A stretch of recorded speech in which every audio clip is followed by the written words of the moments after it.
पूरी भाजपा के नेताओं के जितने बच्चे फौज में होंगे उससे ज्यादा तो मेरे अपने रिश्तेदार और परिवार के लोग सेना में जान दांव पर लगा चुके हैं। अरे आज मैं कहूंगी कि देश का मेन स्ट्रीम मीडिया देश का गद्दार है, क्योंकि उसने कभी सरकार से सवाल नहीं पूछा और सरकार को मनमानी करने दी।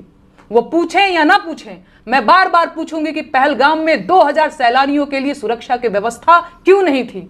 कौन जिम्मेदार है इसका? आतंकी हमले के बाद बिहार में रैली करना इतना जरूरी था? भाजपा का आईटी सेल देश का गद्दार है, क्योंकि उसने देश को हिंदू मुसलमान में बांटने की कोशिश की। है कोई जवाब? देशद्रोही कहेंगे ये मुझे। नेहा सिंह राठौर और माधुरी काकोटी ने सरकार से सवाल पूछ लिया तो एफआईआर कर दी गई। पहलगाम में आतंकी हमले का आज 7वां दिन है और सुबह सुबह खबर आती है कि नेशनल चैनल 4 PM बंद कर दिया गया। YouTube की दुनिया में 4 PM एक बड़ा चैनल है। इसके 7 मिलियन से भी ज्यादा सब्सक्राइबर्स हैं। चैनल के संपादक संजय शर्मा के अनुसार उन्हें कारण नहीं बताया गया, लेकिन इस चैनल ने क्या ऐसी गलती की होगी कि राष्ट्रीय सुरक्षा को खतरा हो गया? प्रधानमंत्री मोदी और गृह मंत्री अमित शाह की आलोचना ही की होगी, सवाल ही किया होगा कि सुरक्षा में चूक कैसे हो गई। 4 PM के संपादक संजय शर्मा ने एक्स पर सुबह सुबह जानकारी दी कि हमारा नेशनल चैनल 4 PM सरकार ने बंद करवा दिया है। नेशनल सिक्योरिटी का बहाना बनाकर लोकतंत्र की एक मजबूत आवाज को कुचलने की कोशिश की गई है। अगर थंबनेल के कारण बंद किया गया है तो संपादक संजय शर्मा को बताना चाहिए, बिना कारण बताए क्यों बंद किया गया? वैसे भी जब कारण आधिकारिक रूप से नहीं बताया गया है तो थंबनेल को कारण की तरह क्यों घुमाया जा रहा है? अगर इस तरह से YouTube चैनल बंद किए जाएंगे तब तो फिर आम आदमी डरपोक हो जाएगा। कितनी मुश्किल से इस देश की जनता 200 साल की गुलामी से निकली है, कितने लोगों ने उसे निकालने के लिए कुर्बानी दी। क्या बोलने की उस आजादी पर इस तरह से हमला किया जाए? घंटों मेहनत से तैयार किए गए हमारे वीडियो से सरकार और उसके समर्थकों में हताशा पैदा होने लगी है।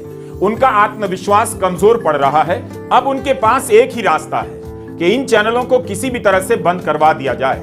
इस तरह से आर्थिक प्रतिबंधों के घेरे में हम सब जी रहे हैं। हर दिन हम यूट्यूबर पर तलवार लटकी रहती है। हमें भी फोन आ रहे हैं, क्या आपका भी बंद हो गया? और फोन करने वाले शुभचिंतक इस बात के साथ फोन रख देते हैं, आपका तो सरकार जरूर बंद करेगी। सभी को पता है इस देश में गिनती के पत्रकार रह गए हैं जो पत्रकारिता करते हैं। बाकी जिन्हें झूठ फैलाना है, अफवाह फैलानी है, नफरत के बीज बोने हैं, उन्हें पूरी छूट है। अगर सरकार को सवाल से इतनी दिक्कत है तो सरकार तुरंत एक काम करे, संसद का विशेष सत्र बुलाए और एक कानून बना दे कि सरकार से सवाल करना राष्ट्रीय सुरक्षा का सबसे बड़ा खतरा माना जाएगा। भारत में सरकार के लिए क्वेश्चन मार्क का इस्तेमाल करना गुनाह माना जाएगा और यह बात अब कोई याद नहीं दिलाएगा कि आलोचना लोकतंत्र की आत्मा है। अगर आप मोदी सरकार का इतिहास देखेंगे तो उसे लगता है कि कारण बताने की क्या जरूरत है। जब आतंकी हमले पर जवाब नहीं दे रहे तो एक चैनल को क्यों बंद किया, इसका कारण बताएं। सुप्रीम कोर्ट ने कहा है कि आप हवा में किसी के खिलाफ राष्ट्रीय सुरक्षा के आरोप नहीं लगा सकते, तो सरकार ने 4 PM को बंद करते समय कारण क्यों नहीं बताया?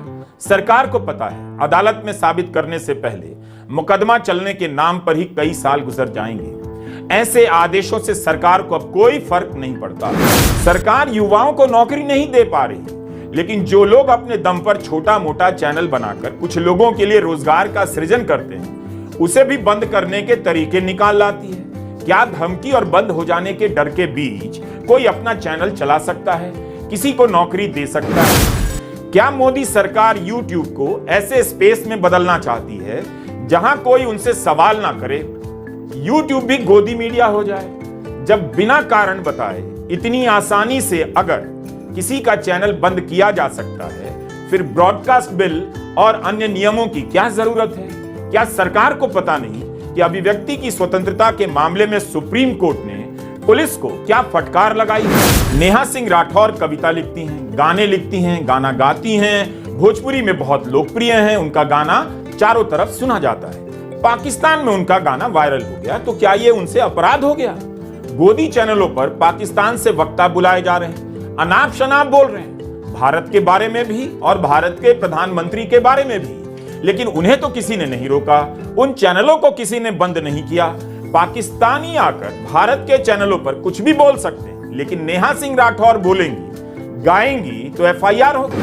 पूरी भाजपा के नेताओं के जितने बच्चे फौज में होंगे उससे ज्यादा तो मेरे अपने रिश्तेदार और परिवार के लोग सेना में जान दांव पर लगा चुके हैं। अरे आज मैं कहूंगी कि देश का मेन स्ट्रीम मीडिया देश का गद्दार है, क्योंकि उसने कभी सरकार से सवाल नहीं पूछा और सरकार को मनमानी करने दी।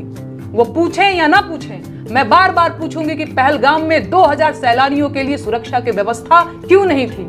कौन जिम्मेदार है इसका? आतंकी हमले के बाद बिहार में रैली करना इतना जरूरी था? भाजपा का आईटी सेल देश का गद्दार है, क्योंकि उसने देश को हिंदू मुसलमान में बांटने की कोशिश की। है कोई जवाब? देशद्रोही कहेंगे ये मुझे। हर लड़की को इनसे सीखने की जरूरत है कि ऐसे ही उन्हें बोलना है, और सही बोलने पर इसी तरह उन्हें डराया भी जाएगा। भीड़ की आड़ में बोलना नहीं होता है। 4 PM चैनल को बंद कर आप डरा रहे हैं, संदेश देने की कोशिश कर रहे हैं कि अगर 7.25 मिलियन सब्सक्राइबर वाले चैनल को बंद किया जा सकता है तो किसी को भी बंद कर देंगे। एक न्यूज चैनल नहीं है आज के भारत में जिस पर जनता भरोसा करती हो।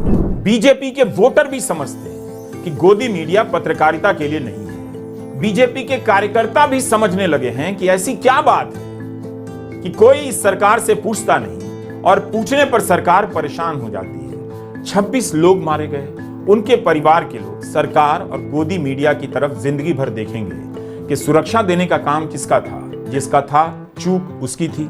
इस चूक के लिए कोई सजा नहीं दे रहा, लेकिन अहंकार देखिए कि स्वीकार भी नहीं किया जा रहा, आधिकारिक तौर पर भी नहीं बता रहे। जो सवाल पूछ रहे हैं उनके यूट्यूब चैनल बंद किए जा रहे हैं। आप करोड़ों दर्शकों की चुनौती यहां से और बढ़ जाती है। चैनल कब बंद हो जाए यह चिंता की बात तो है। सरकार अगर 4 यूट्यूबर और उनके साथ काम करने वाले 10-20 लोगों को भूखा मारना चाहती है तो कोई बड़ी बात नहीं। बात हमारी ही नहीं, आपकी भी है। आप जानते हैं ये लड़ाई आप भी लड़ रहे हैं, तभी आपने इन चैनलों को सब्सक्राइब किया है। आगे भी लड़ते रहेंगे। ब्रिटिश हुकूमत भारत के लोगों को जेल के नाम पर डराया करती थी। गांधी जी ने जेल जाने को खेल में बदल दिया। जेल का डर भारत से चला गया और भारत आजाद हो गया। यही डर की अंतिम दवा है। नमस्कार, मैं रवीश कुमार।